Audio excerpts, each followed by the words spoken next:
자, 여러분들 잘 쉬었죠? 자, 9월 6일 2주차 부가치세 신고 납부 2교시 수업을 진행하도록 할게요. 자, 우리가 1교시 때 요까지 알아봤네요. 자, 그리고 자, 부가치세 특징인 소비형 부가치세에 대해서 살펴보도록 하겠습니다. 자, 소비형 부가가치세입니다. 자, 이 소비형 부가가치세라는 게 뭐냐면요, 요런 개념입니다. 자, 우리가 어떤 사업자가 다른 사업자한테 넘기게 되면 우리가 매출이 발생합니다. 자, 이 매출액에서 자, 매입액을 빼는데요. 매입액을 빼는데요. 자, 어떤 매입을 빼느냐? 자, 중간재 매입액 또는 자본재 매입액을 뺍니다. 자, 이 중간재, 만약에 상품이라고 하면 어떤 A라는 상품을 그 어떤 사업자가 받아서 또 어떤 B 사업자한테 넘겼다. 그러면 이렇게 보도록 할게요. 자, 이 가공 공장을 중심으로 볼게요. 자, 이 업으로부터 꽁치를 샀어요. 자, 그것은 우리 중간재라고 이야기를 합니다. 자, 그래서 이 중간재를 차감하고 우리가 부가치를 잡았잖아요. 그걸 의미를 하는 거예요. 그거를. 자, 그리고 자본재라는 거는 뭐 건물이나 뭐 이런 것들 있죠. 기계 장치 뭐 이런 것들요. 그래서 이거를 차감하고 우리가 세율을 곱합니다. 세율을 곱합니다. 그래서 부가가치세를 계산합니다. 자, 이것을 소비형 부가치세라고 이야기합니다. 자, 우리 요거 있죠. 매출액에서 중간재 그리고 자본재 매입액을 차감한 것을 우리는 어떻게 부르냐?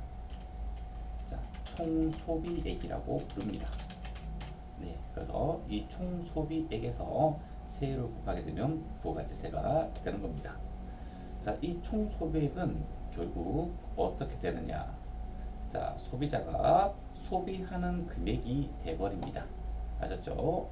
네, 요 금액의 합계가 이 소비자가 판매하는 금액이 될 수밖에 없는 그런 구조로 되어 있습니다. 아셨죠? 자, 이것을 우리는 소비형 부가치세라고 이야기를 합니다. 자, 간접세입니다. 자, 부가치세는 납세 의무자와 담세자가 다른 간접세에 해당이 됩니다. 자, 간접세에 대응하는 개념, 반대되는 개념이 직접세입니다. 자, 용어를 한번 정리해 볼게요. 자, 간접세는 납세 의무자와 담세자가 다르다. 그럼 직접세는 그렇죠, 반대니까 납세 의무자와 담세자가 같다. 이렇게 되겠다, 그죠? 자, 그렇다면 납세 의무자는 누구인가? 그죠? 세금을 납부하는 사람이라고 정의를 내리고요. 담세자는 실질적으로 세금을 납부하는 사람. 그러니까 요 위에 납세 의무자는 앞에 형식 이렇게 해도 나쁘지는 않습니다. 왜냐하면 이 납세 의무자가 실질이 될 수도 있고 형식이 될 수도 있거든요. 자, 직접세는 이 납세 의무자와 담세자가 동일하기 때문에 실질적으로 세금을 납부하는 사람이 되고요. 간접세는 형식적으로 세금을 납부를 하는 게 납세 의무자고 실질적으로 세금을 납부하는 사람을 담세자라고 합니다. 자, 그러면 여기 표에서 한번 볼까요?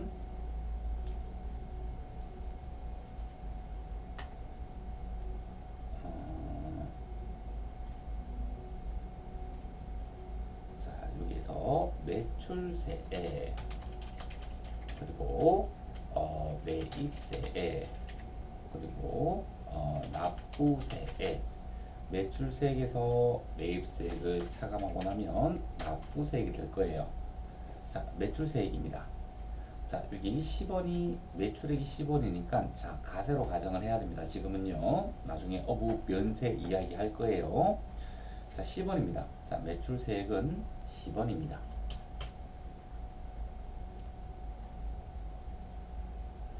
자, 이거를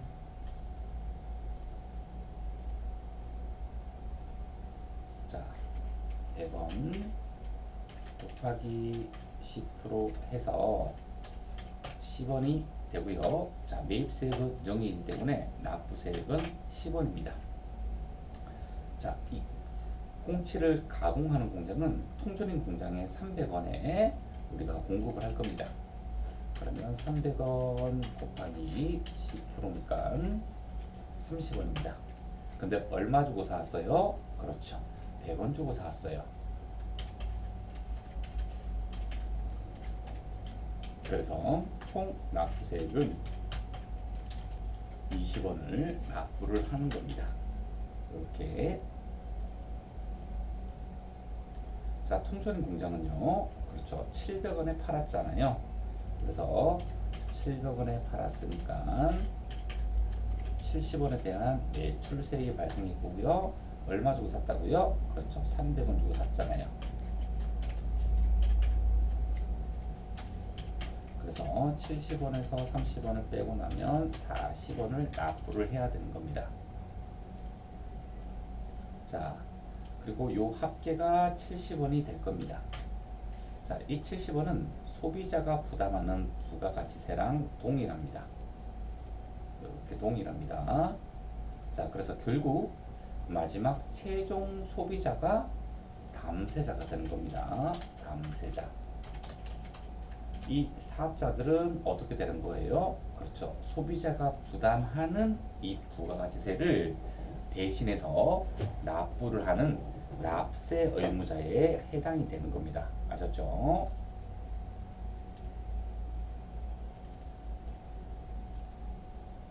자, 요렇게는 납세 의무자가 되는 거고요. 자, 소비자는 담세자가 이렇게 되는 겁니다. 그래서 부가가치세는 이런 식으로 사업자들이 납세 의무자가 되고 소비자가 담세자가 되기 때문에 간접세에 해당이 된다는 겁니다. 자, 그리고 그 다음 개념, 매우 중요한 개념입니다. 자, 전 단계 세액공제법이라는 게 있습니다. 자, 우리가 부가가치세를 계산하는 방법은요, 한 세 가지 방법으로 우리가 볼 수 있습니다. 어떻게 구분을 할 수 있냐면, 자, 첫 번째는 가산법으로 계산하는 방법이 있고요. 두 번째는 전 단계 거래액 공제법으로 계산하는 방법이 있고, 마지막으로 전 단계 세액 공제법으로 계산하는 방법이 있습니다. 자, 이 가산법은 이론적인 것들입니다. 어떻게 되냐면 부가가치에다가 세율을 곱하고 나면 이 부가가치세가 계산이 돼야 된다는 건데요. 왜 가산이냐? 자, 이 부가가치의 구성 요소는 임금, 그리고 이자, 그리고 지대, 그리고 이윤, 이렇게 구성이 되어 있거든요. 이 임금, 이자, 지대, 이윤의 합계를 부가가치세라고 합니다. 그래서 가산법이라고 이야기를 하는 겁니다. 자, 이렇게 계산하는 방법이 있고요. 하지만 요거는 이 가산법은요, 자, 행정상 포착하기가 어려움이 있습니다. 그래서 현실에는 도입이 안 된 거죠. 가장 이론적인 부분입니다. 자, 전 단계 거래공제법입니다. 자, 이 또한 부가가치에서 세율을 곱하면 부가가치세가 계산된다는 겁니다. 그런데 이 부가가치를 어떻게 판단하느냐? 가산법처럼 임금이자 지대 이윤을 가산하는 게 아니라 매출액에서 매입액을 빼고 나면 부가가치가 계산이 되거든요.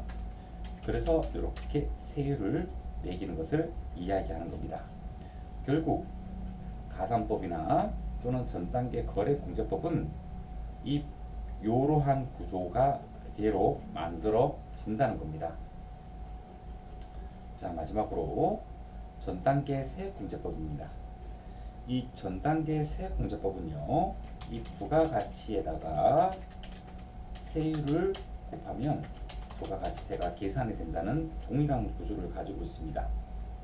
자, 그렇다면 이 부가가치는 매출액에서 매입액을 차감하고 세율을 곱하면 되는 것인데요.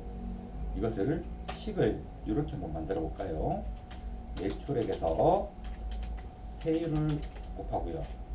마이너스 매입액에서 세율을 곱해도 동일한 결과가 이루어질 겁니다. 그렇다면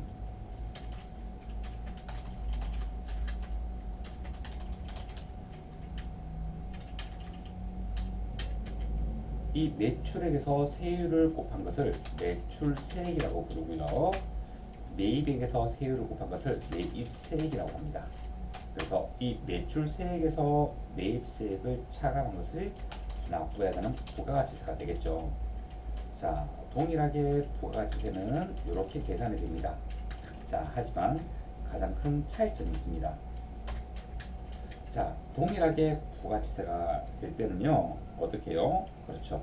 세금 계산서 등 정규 증빙으로 인정받을 수 있는 자료를 수치해야 매입세액을 매출세액에서 차감할 수 있다는 것입니다. 그래서 그래야지 우리가 가세행정상으로도 누락 없이 포착이 가능하고 그렇기 때문이거든요. 만약에 전단계 거래공제법이라면 그냥 매입액만 있다고 하면 빼주면 되는 겁니다. 하지만 전단계 세액공제법은 우리 조세 포탈 뭐 이런 것들을 방지하기 위해서 이 매입세액은 차감하는 매입세액은 반드시 자료를 가지고 와야 차감하는 것으로 되어 있습니다. 이게 아주 큰 차이점인 거예요. 아셨죠? 그래서 우리나라는 전단계 세액공제법을 채택하고 있다라고 생각을 해주시면 될 것 같습니다. 이게 큰 차이점이 있는 겁니다. 아셨죠? 자, 그리고 이제 소비지구 가세 원칙에 대해서 살펴보도록 하겠습니다. 자, 이 소비지구 가세 원칙과 대응되는 개념이 생산지구 가세 원칙이라는 겁니다. 자, 어떤 사례를 한번 보도록 할게요. 사례를, 자, 무엇을 만든다고 할까? 자, 꽁지통조림으로 또 한번 해볼게요. 자, 한국과 일본은 동일한 품질 그리고 수량 등에 따른 꽁치 통조림을 생산하고 있다고 가정을 한번 해볼게요. 자, 그래서 자, 한국 사람이든 일본 사람이든 무차별하게 꽁치 통조림은 한국산 또는 일본산이 동등한 어떤 맛과 품질을 기대하고 있는 상황입니다. 한국산을 일본이 수입해서 먹든지 또는 일본산을 한국 사람이 수입해서 먹든지 자국 제품과 자국 제품과 어떤 그 비교가 가능하지 않다. 완전히 동일하다라는 가정이 좀 있어줘야 됩니다. 그래서 한국 사람이 한국 꽁치 통조림을 먹던 아니면 일본산 통조림을 먹던 다 똑같다는 겁니다. 그러면 가격이 동일해야 되겠죠. 그렇죠? 가격이 동일해야 되겠죠. 자, 우선 용어를 정리 한번 해보도록 합시다. 자, 생산지구 가세 원칙은요, 이거 생산한 나라에서 부가가치세를 가세하고 수입하는 나라에서는 부가가치세를 가세하지 말자라는 거고요. 소비지국 가세 원칙은 수입한 나라에서 부가가치세를 가세하고 수출하는 나라에서는 부가가치세를 가세하지 말자라는 겁니다. 자, 예를 들어서 한번 보도록 할게요. 자, 이거를 표를 만들어서 한번 해보도록 할게요. 자, 그리고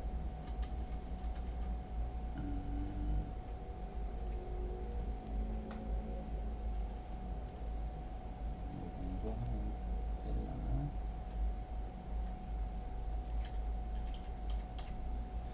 자, 여기는 한국이 되고, 그리고 여기는 일본이 되겠네요. 자, 한국에서 생산을 하고 한국이 수출을 하고요. 자, 일본은 수입을 한다고 가정을 한번 해볼게요. 자, 우리 한국에서는요, 꽁치 통조림을 아까 얼마라고 했죠? 꽁치 통조림이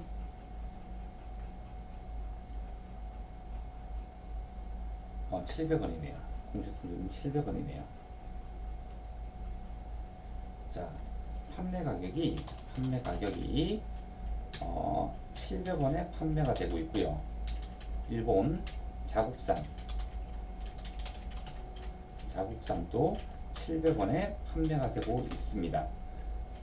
동일한 품질이니까 가격이 동일해야 되겠죠. 자, 이제 수출을 한번 해보도록 할게요. 자, 수출을요. 자, 수출을 할 때, 자, 이 판매 가격이 700원이고, 자, 우리나라는 부가가치세가 10%, 그리고 일본은 한 15%를 해볼까요? 부가가치세를. 네. 자, 부가가치세 생산주국 가세 원칙이니까요. 자, 70원이 달라붙겠다, 그죠? 자, 그러면 수출 매출액은 수출 판매가는 770원. 판매가라고 해야 되나? 공급 대가라고 할게요. 그냥 공급 대가 부가가치세에다가 매출액 더한 거 770원에 일본으로 넘어갈 겁니다. 그러면 770원에 왔고, 자, 수입액이 770원이고, 그리고 부가가치세를 가세를 하나요, 안 하나요? 부가가치세를 가세하지 않습니다. 그리고 나면 어떻게 되죠? 자, 공급됐다 이렇게 한번 표현 한번 해봅시다. 그러면 이게 770원이 될 겁니다. 770원. 그러면 우리나라에서 770원이 팔리던 게 일본에서도 770원에 판매가 지금 되고 있습니다. 자, 일본 자국산입니다. 자, 일본 자국산에 대한 부가가치세. 자, 요거는 15%가 달라붙겠죠. 자, 700원에 곱하기 0.15가 되게 되면 105원입니다. 105원. 그러면 공급 대가가 805원이 되는 거죠. 그러니까 이 지금 수입산 꽁치 통조림하고 그리고 일본 자국, 그러니까 한국을 여기서 바라보면 안 돼요. 자, 똑같은 통조림인데 일본 자국산은 805원에 살 수 있고 한국에서 수입한 꽁치 통조림은 770원에 살 수 있어요. 그러니까 결국 똑같은 품질의 통조림이 수입한 게 더 싸네 라고 되는 겁니다. 자, 이것을 보고 우리는 가격 왜곡이 왔다고 하는 겁니다. 자, 반대로 이번에는 생산지구 가세 원칙을 보도록 합시다. 자, 생산지구 보도록 합시다. 자, 이게 생산지구 가세가 이루어지는 거고, 이거는 소비지구 가세를 보도록 할게요. 자, 한국에서 통조림은 700원에 판매가 됩니다. 일본 자국산도 700원에 판매가 됩니다. 자, 수출을 한번 해볼게요. 자, 700원에 수출하는데 소비지구 가세 원칙은 생산국에, 그러니까 수출하는 나라에서 가세하지 말고 수입하는 나라에서 가세를 하자고 하는 거잖아요. 그래서 부가가치세가 가세가 되지 않습니다. 결국 700원에 일본으로 넘어갈 겁니다. 그러면 일본에서는 한국산 통조림을 700원에 삽니다. 그리고 나서 일본 내에서 소비지구 가세 원칙이 수입하는 나라에서 가세를 하자는 거잖아요. 그러니까 여기에서 가세가 돼버리는 거예요. 그럼 결국 수입산을 805원에 사야 된다는 것입니다. 자, 일본 자국산 당연히 15% 달라붙어야 되겠죠. 결국 805원이 될 겁니다. 자, 이렇듯 소비지구 가세 원칙을 적용을 하게 되면 수입한 물품이 더 싸게 보이지가 않습니다. 자국산이나 일본산이나 자국산 일본산이나 또는 한국산이 동일한 가격으로 팔리게 되는 겁니다. 여기서의 핵심 포인트. 자, 일본 내에서 한국산 수입 꽁치 통조림이나 또는 일본 자국산 꽁치 통조림이나 결국 소비자는 805원에 구입해서 소비할 수 있다라는 겁니다. 자, 핵심은 무엇이냐? 핵심은 두 나라 사이에 부가가치 세율이 다른 국경세를 조정하는 것을 의미를 하는 겁니다. 결국 넘길 때는 한국은 일본보다 부가가치 세율이, 이거 가정이에요. 네, 가정이에요, 이거. 자, 10%로 가세를 했으니까 요 차이죠. 요 차이 때문에 그런 거예요. 요 차이 때문에 가격 왜곡이 발생하는 거예요. 여기까지 가세를 하면 안 되겠죠. 그럼 완전히 이중 가세가 되어버리니까요. 요 차이 때문에 발생을 하는 거예요. 그래서 이것을 어떻게 한다? 그렇죠. 요렇게 바꿔버리는 거죠. 소비주국에서 그냥 가세해라. 그냥 우리는 그냥 넘겨줄게. 어떤 건지 아셨죠? 네. 그래서 이 소비지구 가세 원칙을 적용을 하게 되면 가격 차이가 발생하지 않습니다. 국제거래가 왜곡이 되지 않는다는 거죠. 만약 생산지구 가세 원칙을 적용하게 되면 부가가치세가 낮은 부가가치세가 없거나 낮은 국가에서 수입을 하게 되면 굉장히 가격적으로 메리트가 발생을 하게 되는 겁니다. 자, 이게 생산지구 가세 원칙과 소비지구 가세 원칙 내용이었습니다. 자, 이번에는 아주 2개밖에 안 남았네요. 자, 면세 제도입니다. 자, 부가가치세는 면세 제도를 적용하고 있는데요. 자세한 내용은 영세율과 면세편에서 살펴볼 겁니다. 자, 근데 우리 요거는 하나 알고 갑시다. 면세 제도를 도입한 이유가 어떤 거냐면 역진성을 완화하기 위해서입니다. 자, 그렇다면 우리는 역진성이라는 것을 살펴볼 필요성이 있습니다. 자, 이 역진성은 소득이 낮은 사람이 소득이 높은 사람보다 세부담을 더 많이 가지는 현상을 역진성이라고 이야기하고 있습니다. 가령 예를 들어서 자, 우리 삼성 TV를 한 대 구입을 하려고 합니다. 자, TV 가격은 자, 공급 가액이라고 합니다. TV 공급 가액은 100만 원이라고 한번 해볼게요. 100만 원. 자, 여러분들 용어 하나 정리할까요? 자, 이 공급 가액이라는 게 있고 부가가치세라는 게 있고 공급 대가라는 게 있습니다. 자, 이 공급 대가는 공급 가액에 부가가치세를 더한 금액을 공급 대가라고 합니다. 결국 요거 더하면 요게 된다는 말입니다. 자, 부가가치세는 알 거고요. 공급 가액은 순수한 물건 가격이라고 합니다. 순수한 물건 가격입니다. 그래서 이 삼성 TV 한 대를 구입할 때는 이 100만 원을 줘야 되고요. 그리고 또 뭐를 줘야 돼요? 부가가치세를 줘야 됩니다. 자, 10%니까 얼마? 10만 원을 줘야 됩니다. 결국 우리는 얼마를 지급해야 되느냐? 총지급액은 110만 원을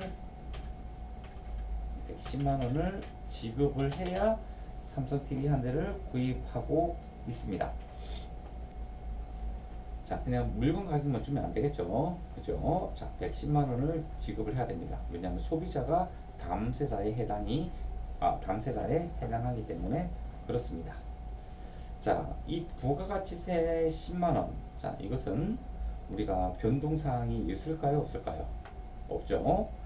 종가세의 특징을 가지고 있기 때문에 공급가액이 변동되지 않는 한은 언제나 단일 비례세율 10%가 적용되어서 부가가치세 10만 원은 변동되지가 않습니다. 그리고 또 하나, 내가 연봉 1억짜리든 연봉 5천만 원짜리든 연봉 3천만 원짜리든 일을 하지 않든 전업주부든 알바를 하든 다 동일하게 10만 원을 주고 사야 됩니다. 여기에서 역진성이 발생한다는 거죠. 자, 1억 연봉자가 있습니다. 자, 그리고 4천만 원 연봉자가 있습니다. 자, 우리 수익 금액 대비, 그러니까 연봉 대비 얼마만큼 부담하는지 보도록 할게요. 자, 이 10만 원은 1억 원에 대해서 얼마나 차지하죠? 자, 0.1%를 차지하네요. 근데 이 10만 원은 4천만 원 연봉자들한테 얼마나 차지할까요? 0.25%를 차지하네요. 자, 무려 4천만 원 연봉자는 1억 연봉자보다 2.5배 부가가치세를 더 부담하는 억울한 현상이 발생합니다. 하지만 부가가치세 특징상 물세에 해당이 되잖아요. 그래서 어떤 인적사항이 고려되지가 않기 때문에 이런 억울한 현상이 발생될 수밖에 없는 겁니다. 사실 완전한 가세 형평을 위해서라면 1억 연봉자, 그러니까 실세 부담, 그러니까 실질적으로 부담하는 어떤 실효세율 측면에서는 이게 동일해야 된다는 거죠. 만약에 동일하게 된다면 1억 연봉자가 10만 원을 부담을 한다면 어떻게 돼야 되나요? 지금 2.5배나 더 부담을 하고 있으니까 10만 원 나누기 0.25 하게 되면 4만 원. 원래는 실효세율 측면에서 본다면 4만 원을 부담을 해야 되는 게 맞죠. 그래야지 이게 0.4천만 원 연봉자 입장에서는 0.1%가 되는 거니까요. 그런데 그렇지 않고 이 부가가치세는 1억 연봉자든 4천만 원 연봉자든 무조건 10만 원을 부담을 해줘야 됩니다. 물세 특징, 단일 비례세율 특징이 나오는 거죠. 자, 그래서 조금 그렇다. 아무리 물세라지만 조금 그렇다. 그래서 이러한 역진성을 완화시켜주기 위해서 우리가 어떤 사치스러운 거 말고 생활을 하면서 우리가 의식주에 해당하는 내용들에 대해서는 다 같이 가세를 하지 말자. 다 같이 세부담이 없으면 온전한 가세 형평성이 만들어지는 것이니까요. 그죠? 그 연봉에 따라서 동일하게 하거나 또는 아예 가세를 하지 않거나 그렇게 되면 완전한 가세 형평이 만들어지겠죠. 자, 그래서 면세 제도를 만들어 놓은 거예요. 이런 역진성을 완화하기 위해서. 네, 나중에 뭐 이런 것들도 있잖아요. 그 뭐냐, 그 소득이 하나도 없는 사람들 같은 경우에는 실효세율도 0% 돼야 되니까 다 같이 가세를 하지 않는 게 맞잖아요. 우리가 뭐 신문 볼 돈이 없어가지고 신문 그러니까 부가가치세를 줄 돈이 없어서 신문을 못 읽었다. 이렇게 되면 우리 국민 후생에 좋진 않잖아요. 헌법에서 보장하는 국민의 알 권리를 위배하는 거나 마찬가지니까요. 그리고 우리 주거 안정하고 관련된 것도 그죠? 누구나 자신이 원하는 지역에서 원하는 형태의 집에서 살 수 있는 어떤 그런 자율이 보장되어 있잖아요. 그리고 의식주의 하나고 그래서 국민주택 규모 이하의 주택을 취득할 때는 부가세를 부담하지 않고 그 초과 주택에 대해서는 조금 잘 산다 또는 사치스럽다 라고 해가지고 부가세를 가세하는 것들이고요. 그래서 이러한 배경들을 조금 풍부하게 알면 조금 세법을 공부하기가 좋은 거예요. 그래서 여러분들 제가 여기까지 한 15분 만에 1절 2절을 전부 다 설명이 가능해요. 근데 여러분들한테 하나하나씩 이야기해 주는 거는 이게 학원 강의가 아니기 때문에 그런 겁니다. 네, 사실 금방 설명도 가능하지만 이런 배경들을 많이 가지고 있어야지 여러분들이 세무회계 전공자라고 할 수가 있는 거죠. 자, 이제 마지막 특징입니다. 자, 부가세는 신고납세 제도를 가지고 있습니다. 자, 이 신고납세 제도에 대응하는 개념이 정부 부가 제도입니다. 뭐 신고세목, 뭐 부가세목, 뭐 이런 거 이렇게 이야기하는데요. 자, 우리가 신고납세 제도는요, 어떤 뭐 부가가치세, 소득세, 뭐 법인세, 뭐 이런 것들이 있고요. 정부 부가 제도는요, 뭐 상속세, 증여세, 뭐 이런 것들이 있습니다. 자, 이 정부 부가 제도에 대해서 먼저 얘기해 볼게요. 자, 이런 부가세목 같은 경우에는요, 상속세나 또는 증여세는요, 어떤 신고 의무가 세금 신고가 어떤 그 협력 절차에 해당이 되는 겁니다. 어떤 신고를 하면서 그 세목이 확정되거나 하지 않습니다. 언제요? 자, 협력적인 어떤 증여세 신고를 하고 가세관청에서 다시 조사를 한 다음에 가세관청에서 신고 효력을 확정을 시키는 것을 의미합니다. 하지만 신고납세 제도는요, 신고를 함으로써 그 신고에 의해서 확정이 된다는 겁니다. 완전히 다른 의미입니다. 그래서 이 상속세나 증여세는요, 나중에 결정 기한이라는 게 있어요. 뭐 상속세 같은 경우에는 뭐 납부 기한으로부터 뭐 6개월 뭐 그런 것들이 있거든요. 그래서 가세관청에서 이 세액이 네가 신고한 세액이 뭐 효력이 있다는 게 아니라 뭐 타당하네 아니면 틀렸네라고 이렇게 확정을 시켜줍니다. 하지만 신고납세제도는요, 우리가 신고 들어가게 되면 네 말이 맞을 거야 라고 확정을 해줍니다. 그래서 완전히 달라요. 자, 여기와 관련돼서 국세기본법이나 이런 것들을 알면 참 좋은데요. 일단 시간이 다 되었으니까 잠깐 쉬었다가 3교시 때 이어서 설명하도록 하겠습니다.